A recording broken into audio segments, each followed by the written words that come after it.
Vamos con buenas noches, Javerim y Javerot. Hoy, que no se nos olvide, hoy es 26 de Elul, año Tavshin Pei Gimel 5783. Es la noche del 11 de septiembre, lunes, pero ya no estamos en Yom Sheni, ya no es el segundo día, ahora es Yom Shelishi, es el tercer día, es ya martes. Así no haya salido el sol, ya es martes. Una vez se pone el sol, el lunes comienza el siguiente día judío. ¿Cuál es su fecha? Kaf Vav Be Elul, 26 de Elul. Esta es la fecha que santificamos con nuestra Torá, con nuestra tefilá, con nuestra teshuvá. Y habíamos vuelto ayer en una sorpresiva vuelta de boomerang, habíamos caído otra vez en Hillel. Habíamos explorado esta cadena de la tradición que comenzaba con Moshe Rabbeinu y pasaba a los profetas, a los hombres de la gran asamblea, a las parejas, Hillel y Shammai, y luego tenemos un enfoque en los descendientes de Hillel, bueno, en parte de los descendientes de Hillel, hasta la generación de Rabban Shimon ben Rabbi Yehuda, ¿sí?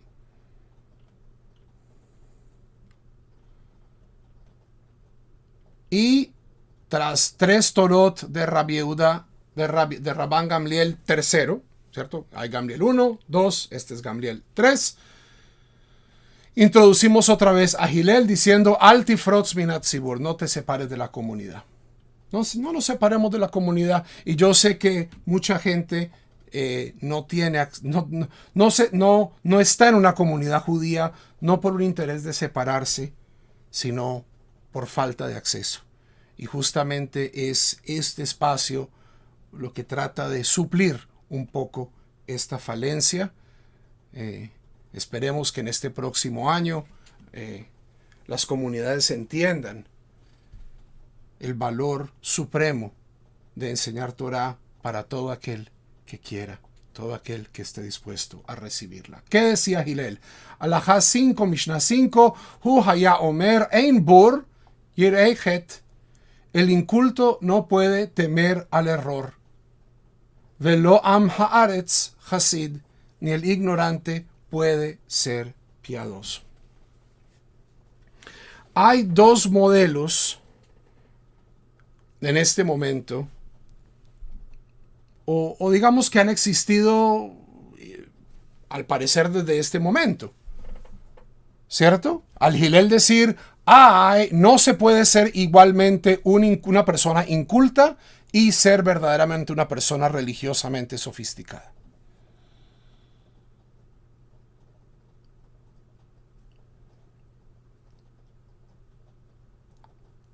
Hay dos imágenes de mundo, y ciertamente las había en la época de Hillel. Había quienes decían, como Hillel, que hay que combinar la devoción religiosa con un esfuerzo sincero de entender el mundo. Eso suena muy bonito en papel. El problema de esta enseñanza es que esta enseñanza suena muy bonita, pero en un mundo donde las oportunidades educativas no son equitativas, esta Torah puede exagerar y convertirse en elitismo. ¿Cuál es su contrapeso? ¿A qué Torah está respondiendo Hillel? A esta noción de que no, yo en mi ignorancia soy mejor servidor de Dios. También hay de esto en el pueblo judío. De que todo lo que viene del mundo exterior, de la experiencia, de las naciones, todo es corruptor. Entonces yo prefiero ser un judío sencillo, un judío simple.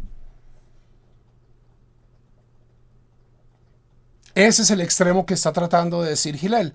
Y yo creo que Hillel nos presenta un compromiso, una síntesis de estos dos extremos nocivos en su propia persona. Y es, ¿cuál es el ideal? Sí, no todo el mundo va a tener la dedicación de ser un Talmid Jajam, de convertirse en una persona culta, de avanzar, de estudiar. No todo el mundo tiene ese afán. Pero aquellos que los tienen, así sean leñadores sin un penique, como era Hillel, que tengan acceso. Y ahí puede comenzar el proceso de liderazgo religioso. Pero el modelo de Hillel, si bien tiene posibilidades de elitismo, ha sido el modelo de los sabios de Sefarad y de los sabios clásicos rabínicos. Es decir, eran personas que estaban metidas en la vida intelectual de su tiempo, estaban respondiendo a ella, y eso no los hacía ni menos piadosos ni menos religiosos.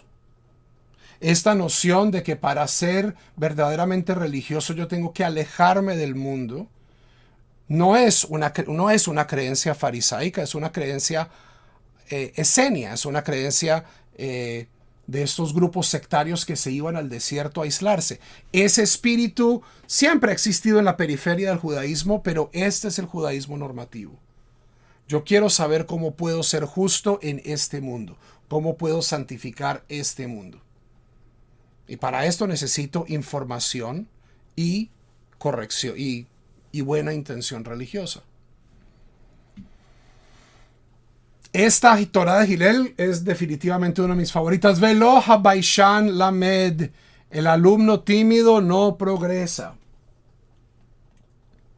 Aquellos que creen que el judaísmo es que aprender Torah es simplemente llenarse con las palabras de otros, sin tener que hacer ningún esfuerzo, como un receptáculo pasivo.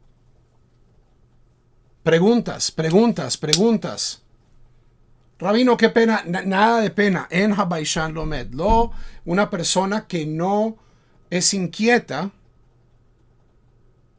que no, y que no expresa sus preguntas, no va a aprender.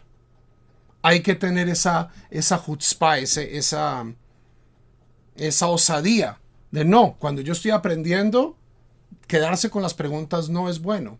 Veloja que padan melamed. El maestro impaciente no puede enseñar.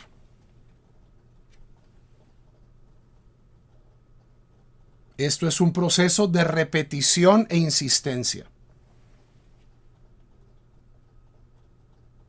La Torá de los fariseos es una Torá que toma tiempo, es una Torá que toma dedicación, que toma estudio, pero que, al menos pues dentro de su contexto, estaba abierta a un gran grupo de personas, conversos, que todos eran hombres. Ok, hoy en día hay más apertura, Baruch Hashem. Baruch Hashem, hay más apertura. Pero esto sigue siendo cierto, el que no tiene iniciativa no aprende. Y aquel que no está dispuesto a enseñar la misma cosa 100 veces, 1000 veces, no va a ser un buen maestro. Velo kol hamarbe bishorah mahkim. No todo el que se dedica demasiado a los negocios adquiere sabiduría. Y posiblemente la Torah más transformadora en mi vida personal.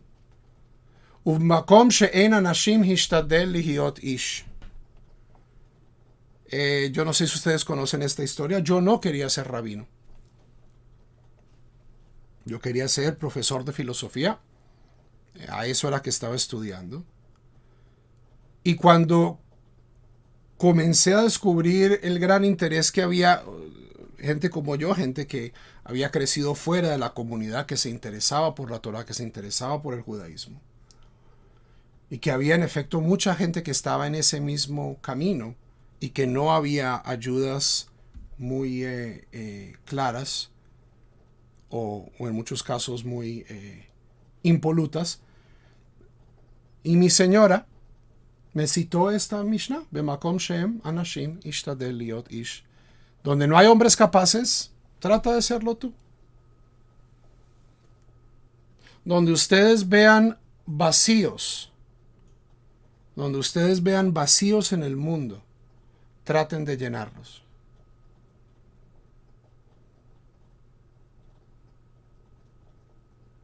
donde ustedes vean falencias. Y ustedes solo pueden ver falencias si están metidos en el mundo. Si están involucrados, si sabemos sobre el mundo. Y eso es algo que ya hemos hablado con anterioridad. Si yo creo que la Tierra es... No, esto es en serio. Hay gente que... No, yo soy terraplanista porque eso es lo que dice la Torá. Aproximarnos a la Torá con la física y con la astronomía de la época cuando fue escrita de la Torá es un irrespeto.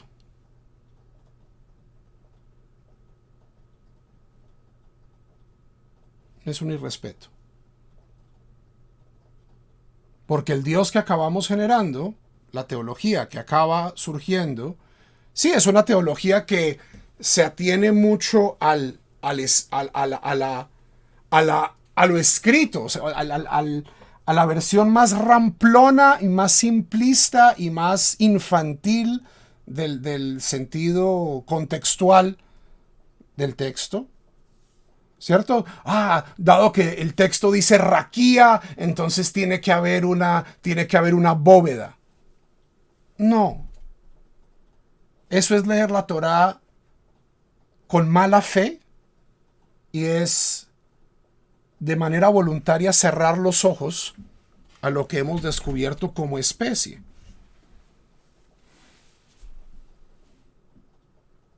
Si la Torá va a sobrevivir, tiene que sobrevivir a Darwin y tiene que sobrevivir a Einstein y tiene que sobrevivir a la física cuántica. La Torá que yo enseño y la Torá que yo vivo no tiene miedo de esto porque en ningún momento es un texto de física, sino es un texto de cómo existir en el mundo como conciencias y como comunidad. Y es un texto que cambia y evoluciona. Bemakom shem bo anashim, en un lugar donde no haya personas, traten ustedes de ser esa luz, ese faro. Hillel vio 9:21. Hillel vio un cráneo que flotaba sobre el agua y dijo: porque hundiste te hundieron, pero finalmente tus victimarios recibirán el mismo castigo. Afurra gulgolet achat shetzafal penamay mamar lach al de atefuch vesof metifaich yatifun. Esto es casi un trabalenguas, pero como una forma... Estos sabios no escribían libros, Javerim. Esto es Torah oral. Esto es Torah oral, esto es Torah Shebe'al Peh. Si yo quiero que mi Torah me la recuerden, o le tengo que poner una melodía muy bonita, así es que sobrevive la música, o tengo que formularla de una manera que sea memorable. Y en esto Hillel tenía una muy buena, Esto de Hillel, y Hillel vive en una época muy complicada,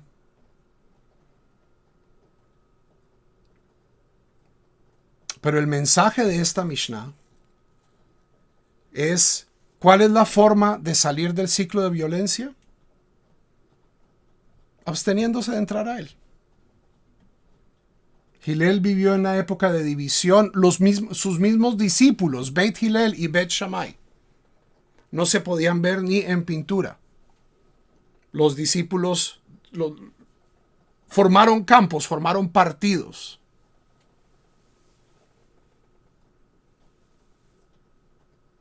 Y lo que dice Hillel es: una vez nosotros cruzamos esa línea de la violencia, nos sumergimos en un mundo del cual no podemos salir.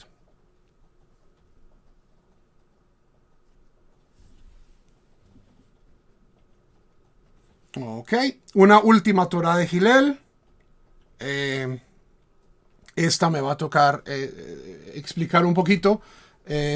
Tiene cosas muy lindas y tiene cosas menos lindas. Vaya Omer, Marbe Basar, una persona que consume mucha carne. Marbe Rimá, una persona que acumula mucha carne, acumula muchos gusanos. Lo material se pudre. Marbe Nehasim, el que aumenta posesiones. Marbe de Aga, aumenta preocupaciones. Marbe Nashim, el exceso de mujeres. Y en esta época todavía había personas que se casaban con 2, 3, 4, como lo permitía la ley. Marbe Keshafim, alienta la brujería. Supongo que lo que está hablando aquí Hillel es que la competencia desleal y telenovelesca entre las coesposas va a acabar que una le acabe haciendo brujería a la otra, cosa que no debe sorprendernos. O sea, hemos encontrado en no solo asentamientos no judíos, sino en asentamientos judíos muchísimas pruebas, escritos, tazones con maldiciones, bendiciones. Que una cosa estuviera prohibida por la Torá no significa que la gente lo acatara. Y esto es algo que es, yo creo, muy importante cuando uno ve el judaísmo desde una perspectiva histórica, pero también religiosa. Es que de cierto modo la historia religiosa de todo pacto o de toda religión es una historia de su fracaso. Es decir, es de gente tratando de vivir el Brit y fallando. Esa es nuestra naturaleza humana. No es muy... No cancelemos a Hillel. Yo creo que puede entenderse un poco el contexto original de su... un contexto patriarcal, un contexto esclavista. Marbe Shfachot, Marbe Zima. Una persona que acumula muchas esclavas alienta la inmoralidad. En esto tenemos casos históricos confirmados a través de toda la historia de todos los pueblos. Una persona que tiene esclavas acaba cometiendo, o sea, particularmente cuando hay acumulación. ¿Cierto? Todas estas son cosas en el mundo material que si nos apegamos a ellas, sabemos que tienen aspectos complicados. Marbe Avadim, Marbe Gesel, el que tiene muchos sirvientes, tiene mucho robo. Marbe Torah, pero Marbe Torah, el que aumenta Torah, Marbe Chaim, aumenta vida. Marbe Yeshiva, Marbe Jochma, una persona que se sienta mucho. En ese sentido, hay una palabra hermosa en Yiddish que se llama Sitzfleisch. La Torah hay que ganársela. ¿Cómo se gana? Estudiando, sentándose. No va a venir ningún espíritu de ningún lado a concedernos iluminaciones místicas instantáneas. La Torah de los fariseos es una Torah que se gana con estudio. No hay atajos. No hay atajos. Una persona que puede sentarse por mucho tiempo, esa persona aumenta su sabiduría. Marbe Eitzá, Marbe Tevuna, una persona que tiene muchos consejos, que se aconseja, aumenta el discernimiento. Marbe Tzedakah, Marbe Shalom, una persona que incrementa la justicia, que incrementa la caridad, incrementa la paz en el mundo. Kana Shem Tov, Kana Leatzmo, una persona que gana buena reputación, ha hecho algo bueno para sí. Kanalo Divrei Torah, pero si esta persona adquiere palabras de Torah, Kanalo Hayeha Olam Haba, ha ganado el mundo por venir. Recordemos que los fariseos eran la secta central en la antigüedad, en el segundo templo, que creían en un Olam Haba, en una resurrección, en una vida después de la muerte.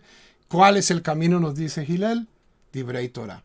Y ya para mañana ir calentando motores, vemos que volvemos al comienzo. Hillel, esta vuelta a Hillel es para indicarnos que a pesar de que la cadena física, ¿cierto? Los descendientes de Hillel, muy importantes todos ellos, tienen su propia dinámica,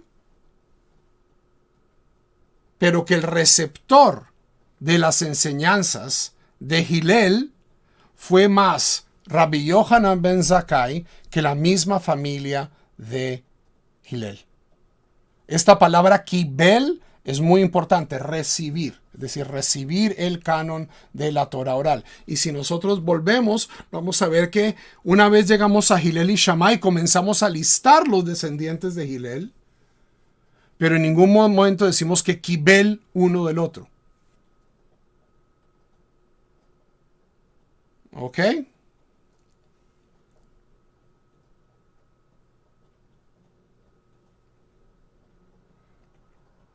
Y con esto llegamos a la octava Mishnah y paremos la grabación.